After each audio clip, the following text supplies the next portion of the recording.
Pugdum Sim here, back to another video.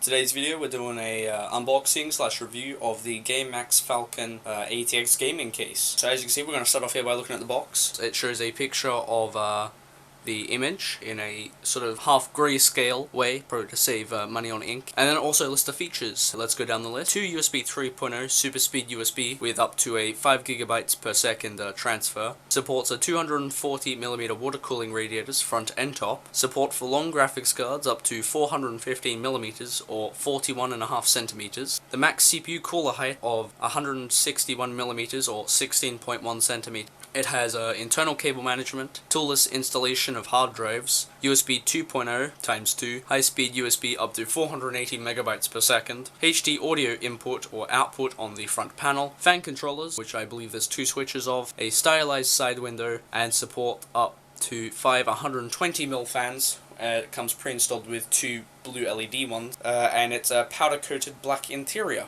Moving away from the front of the case now and moving to the side, it tells us the form factor, which is a MIDI tower. It supports ATX, Micro ATX, and Mini ITX board. It supports ATX power supply. It is water cooling ready, and it has a side panel. It has 2 5.25-inch drive bays as an external, 2 internal 3.5-inch drives, and 5 2.5-inch drives.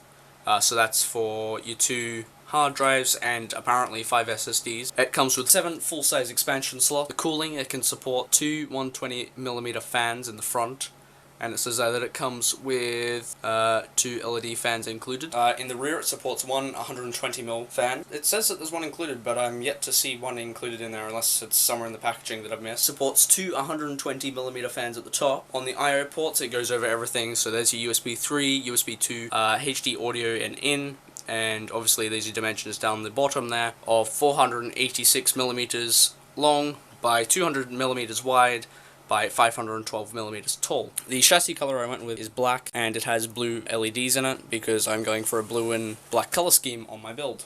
Moving inside the box now, you got your leftover packaging in there. Came with some polystyrene, like padding, and then obviously some plastic to protect it from scratches and stuff. Moving on to the case now, I'm going to be doing this bit some freehand so you can get in some nice close-ups here. Hopefully the camera will autofocus, but we'll see what happens. So right, starting off at the side here, you have a nice side panel giving you a very nice look inside the actual case itself. As you can see, there's space for a rear 120mm fan at the back there, which we'll take a look later on. Coming around to the front, we have the ventilation for the front fans, the 2 LED front fans, which again will be showcased about now, them running and in action.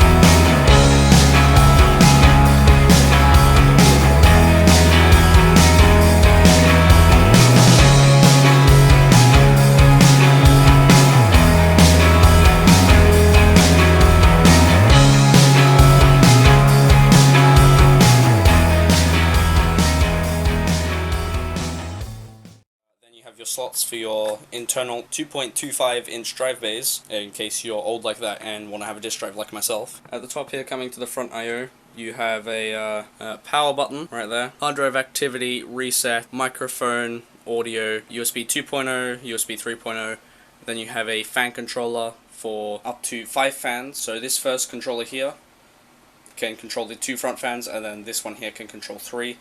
They have a low, off, and high settings. The off doesn't run the LEDs either, but it also doesn't run the fan, so bear that in mind. You also have a nice magnetic dust filter. Coming to the rear of the case now, there's your motherboard I/O, space for a 120mm fan, I believe, your 7 expansion slots, ventilation for, and your power supply cutout just down there if you can see. Going into the case now, you can see the outside of your power supply shroud. There is 2 120mm LED fans with a very, very nice fan design on there. Very nice, I like it indeed. You have your space for 2.25-inch drive, front I/O controller up there with cables which could easily be run down another hole. That's just where they were put for shipping purposes, I guess. There is standoffs for your motherboard just in here, as well as a very, very nice bag of screws. Lots of accessories in here, to say the least. You have your USB 3.0 plug from your front I/O.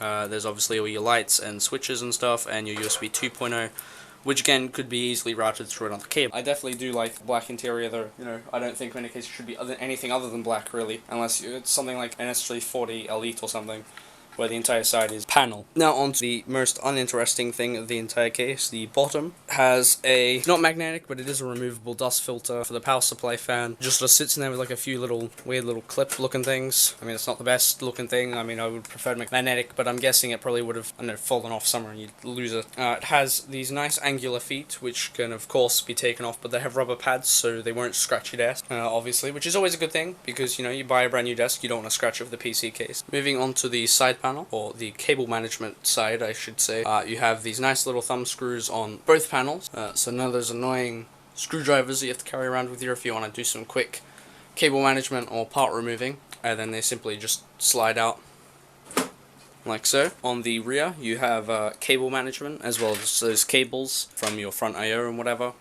There's your SSD bracket there. Obviously the power supply sits with those cables. I'm pretty sure these are hot swap drive bays. Or at least they're removable drive bays, which obviously you can fit more than 2 in there, but the case only comes with 2, so no, I'm not going to use any more than that. Moving on to these connectors here.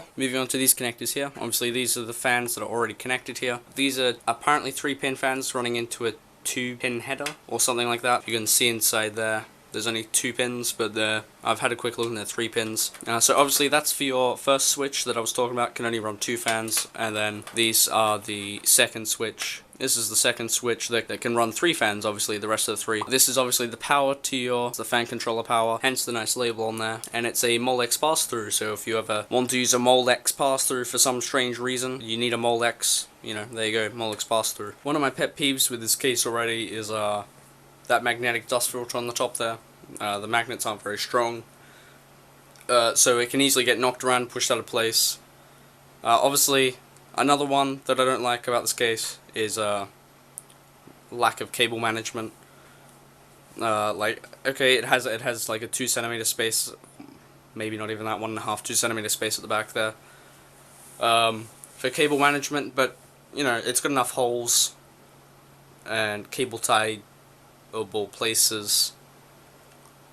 But yeah. So anyway, I bought this case from CCL Computers Online, I think it was, or CCL Online, for about £38-ish, including postage to my house, considering they're down in the south of the country.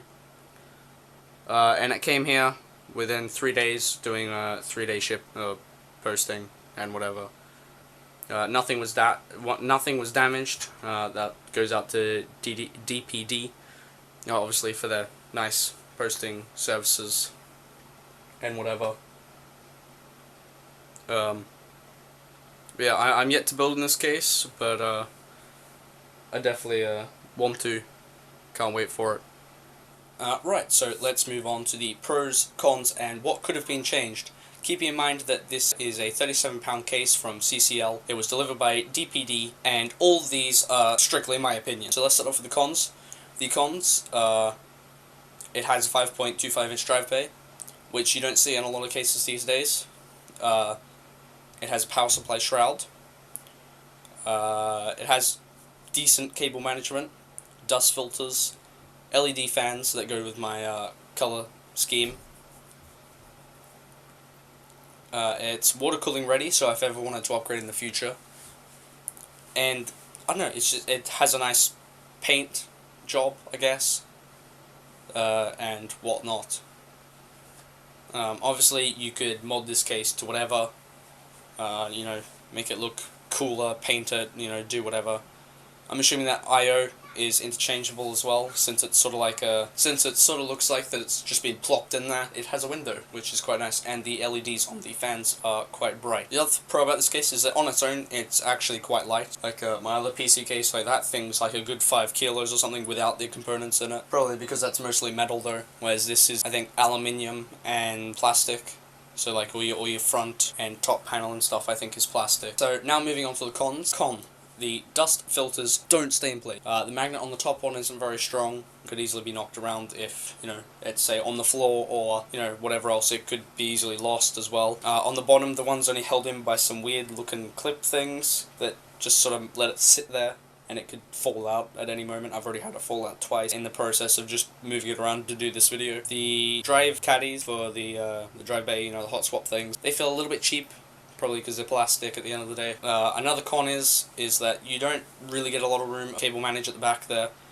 You know, you get a good centimetre and a half or so. There's also not a lot of holes to route things through, or rubber. You get like the rubber things that go in the holes to make it look like it's sort of like disappearing into blackness. With the black back panel, you probably wouldn't see that too much anyway. It has a good range of custability, fitting ATX, Micro ATX, and ITX. And I sort of wish that there wasn't, like, there's all these little gaps everywhere. It's almost like the panels don't really fit together too well. Well, I mean, they fit together, but like tiny little like gaps, and there's a bit at the back which just sort of doesn't really make sense. It sort of just sits there. And I'm guessing maybe that's for like light bleed or something, make it cool, have like a cool little like tail light effect at the back. But again, I'm not really quite sure. Now, what could have been changed? More cable management and better cable management holes. Nicer feeling drive caddy. That would have been nice. Ability to find the other 4 SSD slots. I've only found one, and that's on the back of the motherboard tray. I definitely think that the magnets could have been stronger, or just better. Having a better way to hold the dust filters on would have been another good idea. But having said that, it is a very nice case. Definitely worth the price of £37-ish from CCL, and it should do me for a while. Still gotta get all the rest of the components together to build this